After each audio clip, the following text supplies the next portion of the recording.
नमस्कार दर्शकों, आप सभी का स्वागत है नवभारत न्यूज 24/7 में और मैं हूं आपके साथ अजयदीप सिंह बलवाल। दर्शकों, एग्रीकल्चर विभाग यानी कि कृषि विभाग की हम जब बात करते हैं तो जम्मू कश्मीर के ऐसे कई दूर दराज इलाके हैं, ऐसे कई इलाके हैं जो कृषि पर काफी ज्यादा निर्भर करते हैं। और ऐसे में मौजूदा समय में एग्रीकल्चर विभाग किस तरह की नई टेक्नोलॉजीज का इस्तेमाल कर रहा है ताकि कृषि में उत्थान हो सके, कृषि क्षेत्र में जो है विकास हो सके और उसी के साथ साथ जो हमारे किसान भाई हैं उन्हें ज्यादा से ज्यादा लाभ पहुंच सके।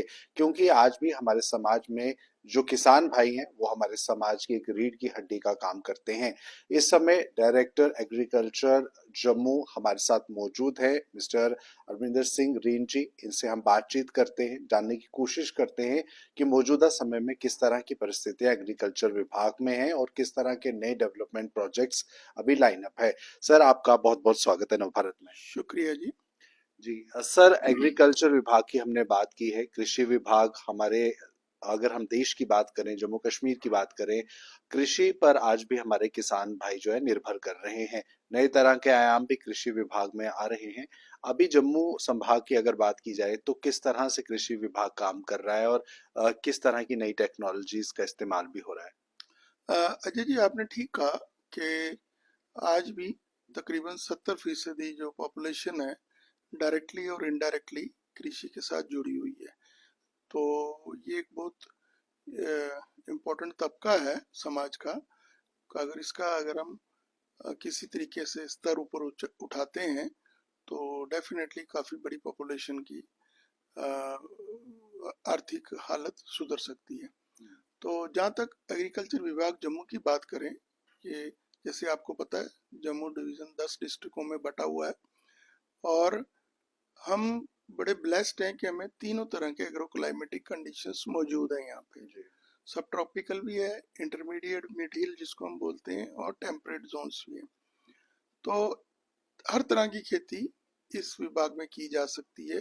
और इससे जो इसका नेक्स्ट फायदा लेवल ये है कि अगर हम पूरा साल एक तरह की खेती करना चाहें तो तीनों पोर्शनों में बारी बारी करके कर सकते हैं। मिसाल के तौर पे अगर मैं बात करूंगा, अगर हम मशरूम की खेती करते हैं तो जैसे कि अक्टूबर नवंबर में जम्मू में सीजन स्टार्ट हो जाता है, जो कि फरवरी तक तकरीबन चलता है।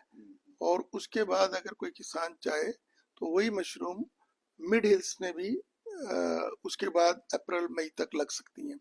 और उसके बाद जब वो सीजन खत्म हो जाता है तो फिर उसको हम टेम्परेट किश्तवाड़ मंडी पुंछ का जो इलाका है वहां तक जाके, तो एक ये जो एक प्रिविलेज है जम्मू विभाग को कि यहाँ तीनों तरह के एग्रो क्लाइमेटिक कंडीशंस हैं। तो वहाँ पे एक ही तरह की बारी बारी करके खेती की जा सकती है।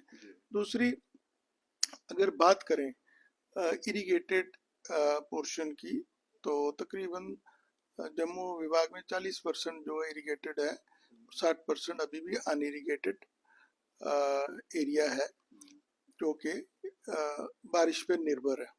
तो उस तरह से सारा फ्रेम अप करना पड़ता है किसानों को कि जो इरिगेटेड एरियाज हैं वहाँ पे हम इरिगेटेड क्रॉप्स लगाते हैं। अनइरिगेटेड एरियाज में जो फसलें अनइरिगेटेड के लिए उपलब्ध है वो लगाते हैं। जी, यहाँ पे सर एक चीज आती है। अब सोसाइटी भी जो है ऑर्गेनिक फूड की तरफ काफी ज्यादा रुझान दिखा रही है। तो ऐसे में ऑर्गेनिक फूड का किस तरह से प्रचलन जो है हम बढ़ा रहे हैं अपने क्षेत्रों में और किसानों को कैसे प्रेरित कर रहे हैं इस चीज के लिए। ठीक कहा, क्योंकि अब एक लेवल आ चुका है कि पहले जो देश के सामने समस्या थी पेट भरने की, अपनी पॉपुलेशन जो बहुत ह्यूज है, अब उस टारगेट को हम अचीव कर चुके हैं, हमारे पास सरप्लस फूड है। तो अब सेकंड स्टेप जो सरकार की ओर से भी लिया गया है वो है क्वालिटी फूड की ओर। हेल्थ को मद्देनजर रखते हैं कि भाई उस तरह की खेती की जाए जिससे कि हमारे जो जनसंख्या पॉपुलेशन है उनकी सेहत ठीक रहे। तो उसका सबसे बड़ा योगदान होगा ऑर्गेनिक कल्टीवेशन का। और मैं आपको एक बड़े दावे से बता दूं कि हमारा जो मोस्टली जम्मू का इलाका है, जम्मू कश्मीर का, ये मोस्ट ऑफ द इलाका बाय डिफॉल्ट भी ऑर्गेनिक है। इसी के साथ हमने ऑर्गेनिक क्लस्टर बनाने का अभियान भी स्टार्ट कर रखा है। और मैं आपको बता दूं, तकरीबन 215 ऑर्गेनिक क्लस्टर हमने आइडेंटिफाई करके उन पे काम शुरू कर दिया है। तो उसमें जो है जो एक सर्टिफिकेशन होती है, ऑर्गेनिक सर्टिफिकेशन दो तरह की होती है। एक सर्टिफिकेशन जो कि हम अपने देश में उसको इस्तेमाल मतलब खरीदो फरोख्त कर सकते हैं ऑर्गेनिक लोगो लगा के। दूसरी होती है कि जब हमने देश से बाहर कोई प्रोडक्ट भेजना है, उसके लिए अलग तरह की सर्टिफिकेशन है। तो जहाँ तक के जो विद इन द कंट्री हम एज ए ऑर्गेनिक प्रोड्यूस को बेच सकें, हमारे किसान बेच सकें, उसके लिए एक पीजीएस सिस्टम है, पार्टिसिपेटरी गारंटी सिस्टम, जिसके तहत कि हमारा जो डिवीजन सीड सर्टिफिकेशन ऑफिसर है, he is the regional council.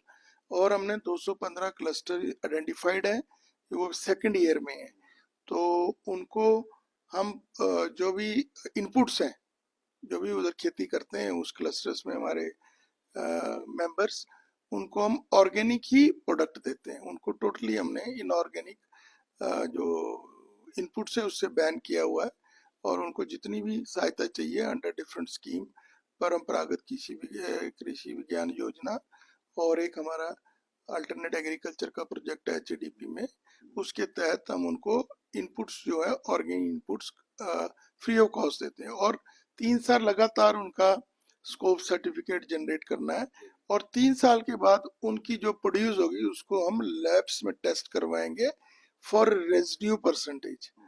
अगर वो रेजिड्यू परसेंटेज, जो मैं समझता हूँ बिल्कुल श्योरली आएगी, क्योंकि हमने इनऑर्गेनिक 3 साल से वहाँ बंद कर दिया हुआ है इनपुट सारे, तो अगर आएगी कि उन इलाकों का जो प्रोड्यूस होगी वो ग्रीन लोगो लगा के हमारे किसान उसको as a organic produce all over India बेच सकते हैं। तो इस पे भी काफी ध्यान देके महकमा एग्रीकल्चर काम कर रहा है। तो यहाँ पर एक सवाल है कि यूथ को बहुत ज़रूरी है फार्मिंग के साथ जोड़ना, और ऐसे एग्रीकल्चर यूनिवर्सिटीज़ की अगर बात करें तो आपको क्या लगता है किस तरह से यूथ को जो है फार्मिंग की तरफ प्रेरित किया जा रहा है? आज हम देखते हैं बहुत सारे यूथ बेरोजगार हैं, ऐसे में कैसे एंटरप्रेन्योरशिप की तरफ उन्हें ले जाया जाए?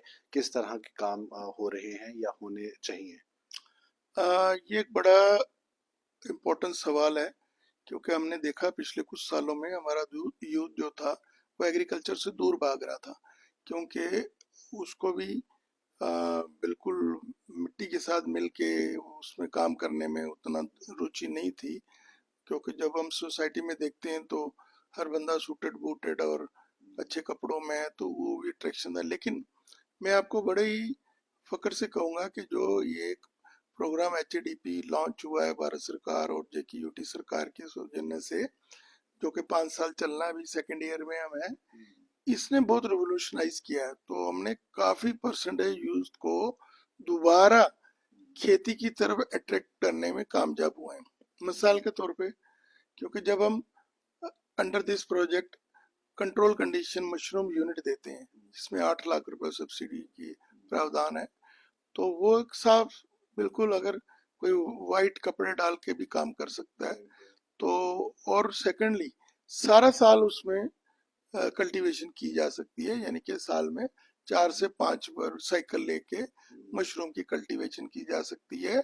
और उसका जो हमने कंजर्वेटिव एस्टिमेट जो हमने लगाया है, वो मिनिमम 8 से 10 लाख रुपया जो है हमारे यूथ सालाना कमा सकते हैं।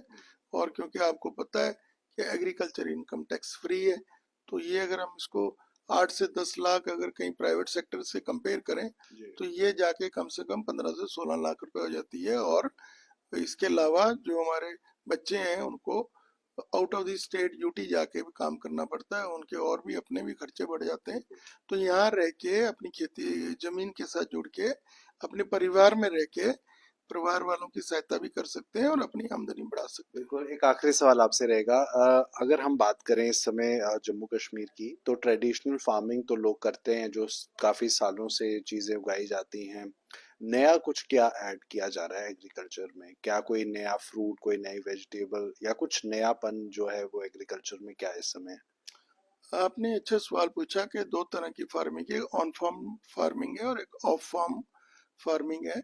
तो ऑन फार्म फार्मिंग जहाँ तक का सवाल है, उसमें तो ट्रेडिशनली वीट, पैडी, सरसों, या पल्सेस लगाई जाती हैं, उसमें भी काफ़ी हमने बेहतरी की है, क्योंकि हमने ऐसी अच्छी वैरायटीज ले आए हैं जिनके कई ईल्ड पोटेंशियल पुरानी वैरायटी से डबल है।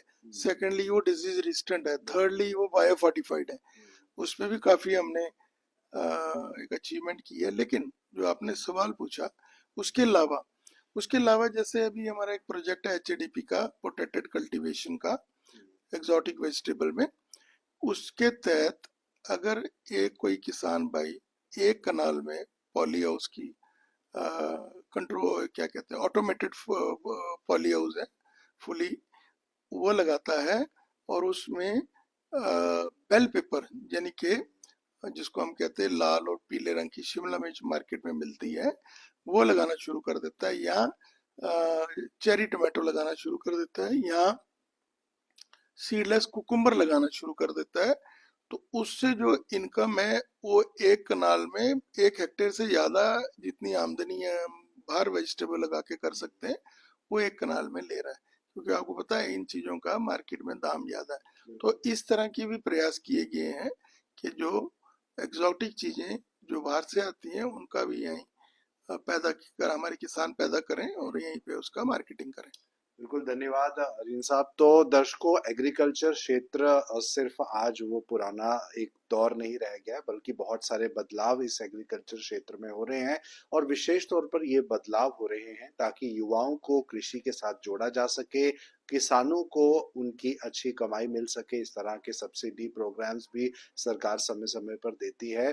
और ऐसे में आप देख रहे हैं कि किस तरह से एग्रीकल्चर क्षेत्र में बहुत तरह के कार्य हो रहे हैं, चाहे वो फार्मिंग को लेकर हो, चाहे वो नई टेक्नोलॉजी को इन्वॉल्व करने को लेकर हो, चाहे वो अच्छी सब्सिडी किसानों को देने की बात हो।